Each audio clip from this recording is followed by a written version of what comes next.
మరి ఏదైతే కరుణాకర్ రెడ్డి చేస్తున్నటువంటి ప్రయత్నం ఏదైతే ఉందో, ఎందుకంటే చాలా క్లియర్ గా స్ట్రైట్ గా ఈవేళ ప్రజలందరికీ తెలుసు. ఈవేళ తిరుపతి డిక్లరేషన్ తీసుకుని దర్శనానికి రమ్మంటే డిక్లరేషన్ తీసుకోవడానికి కూడా ఇష్టపడక తిరుపతి దర్శనానికి వెళ్ళడం మానేసిన వ్యక్తి జగన్మోహన్ రెడ్డి. మరి నిన్ననే చూసాం, మన ఏదైతే ఉప ముఖ్యమంత్రి మరి పవన్ కళ్యాణ్ గారి సతీమణి డిక్లరేషన్ మీద సంతకం పెట్టి ఆవిడ ఏదైతే ఆలయానికి వెళ్ళినటువంటి పరిస్థితి, తలనీలాలు కూడా నిన్న ఇచ్చినటువంటి పరిస్థితి, 17 లక్షల రూపాయలు ఏదైతే అన్న దానానికి విరాళంగా ఇచ్చినటువంటి పరిస్థితి. అంటే ఎంత డిఫరెన్స్ ఉందో చూడండి ఒకరికి. ఇప్పుడు అంటే డిక్లరేషన్ ఇవ్వమని అడిగితే అసలు తిరుపతి వెళ్ళడానికే మానేసినటువంటి వ్యక్తి నువ్వు అసలు తిరుపతి గురించి ఆ టీటీడీ గురించి మాట్లాడేటువంటి తర్వాత ఈ వైసీపీ కానీ జగన్మోహన్ రెడ్డి కానీ ఎక్కడ ఉన్నటువంటి పరిస్థితి? ఎప్పుడైనా మీరు ఏదైతే ఆ పట్టు వస్త్రాలు సమర్పించడానికి ఎప్పుడైనా సతీ సమేతంగా, హిందూ సాంప్రదాయం అది సతీ సమేతంగా వెళ్ళడం అనేది ఎప్పుడైనా పాటించారా మీరు? అటువంటి వాళ్ళు మీరు టీటీడీ గురించి మాట్లాడడం,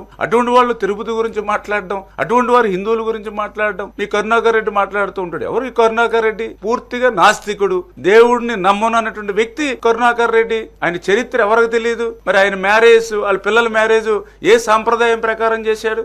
మీరందరూ సోషల్ మీడియాలో అన్ని చూశారు, మీరు అన్ని క్రిస్టియన్ మ్యారేజ్ లో చేసిన వ్యక్తులు. మరి నిన్న కూడా ఈవో ఎవరైతే టీటీడీ ఈవో నిన్న చాలా క్లియర్ గా ప్రెస్ పెట్టి ఫొటోస్ ఆధారాలతో సహా చూపించారు. 5 సంవత్సరాల వైసీపీ పాలనలో ఏ రకంగా గోశాలలో మరి ఆ రోజు ఆ గోమాతలు చనిపోవడం గాని, సరిగ్గా ఆ గోమాతలకు వేసేటువంటి పశు దానాన్ని కూడా గత వైసీపీ నాయకులు ప్రభుత్వాలు ఏ రకంగా దోపిడీ చేశారో ఆ రోజు చూసినటువంటి పరిస్థితి. మరి అటువంటి వ్యక్తులు కూడా ఈ రోజు మరి ఇటువంటి తిరుపతి గురించి, పవిత్రమైనటువంటి టీటీడీ గురించి మాట్లాడడం అనంటే ఇది కేవలం మతాల మధ్య, కులాల మధ్య, ప్రాంతాల మధ్య ఈ రకంగా రాజేసేటువంటి కార్యక్రమం ఏదైతే వైసీపీ చేస్తా ఉందో, మరి దాన్ని అన్నింటినీ కూడా ఎప్పటికప్పుడు ప్రజల్ని ఎడ్యుకేట్ చేసి ప్రజల్ని తిప్పికొట్టాలనేటువంటి ఆలోచనతోటే మరి ఈ రోజు ప్రభుత్వం పనిచేయాలనేది ఈరోజు మరి ఏదైతే ప్రత్యేకించి మరి యొక్క ఆంధ్రప్రదేశ్ రాష్ట్రంలో ఉన్నటువంటి యొక్క షెడ్యూల్ కులాల ఉప వర్గీకరణ ఏదైతే ఉందో దాని ఆర్డినెన్స్కి సంబంధించి ఈరోజు క్యాబినెట్ ఆమోదించడం జరిగిందని చెప్పి మీ ద్వారా ముందుగా తెలియజేసుకుంటూ ఉన్నా.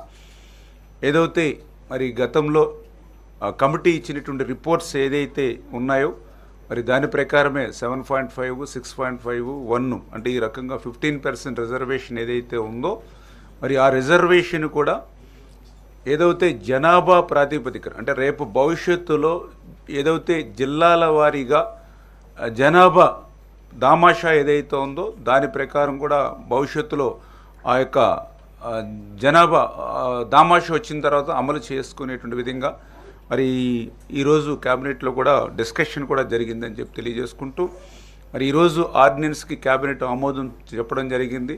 మరి 2-3 రోజుల్లోనే ఆర్డినెన్స్ రావడం, ఆర్డినెన్స్ వచ్చిన వెంటనే మళ్ళీ డిఎస్సి కూడా నోటిఫికేషన్ కూడా ఇచ్చి 45 రోజుల సమయం ఇచ్చి సాధ్యమైనంత వరకు రేపు విద్యా సంవత్సరానికి ముందే ఆ డిఎస్సి ద్వారా కూడా ఈ వర్గీకరణ ఫలాలు అందించాలనేటువంటి ఆలోచనతో కూడా ఈ ప్రభుత్వం ఉందనే విషయాన్ని కూడా ఈ సందర్భంగా తెలియజేసుకుంటూ ఉన్నాం.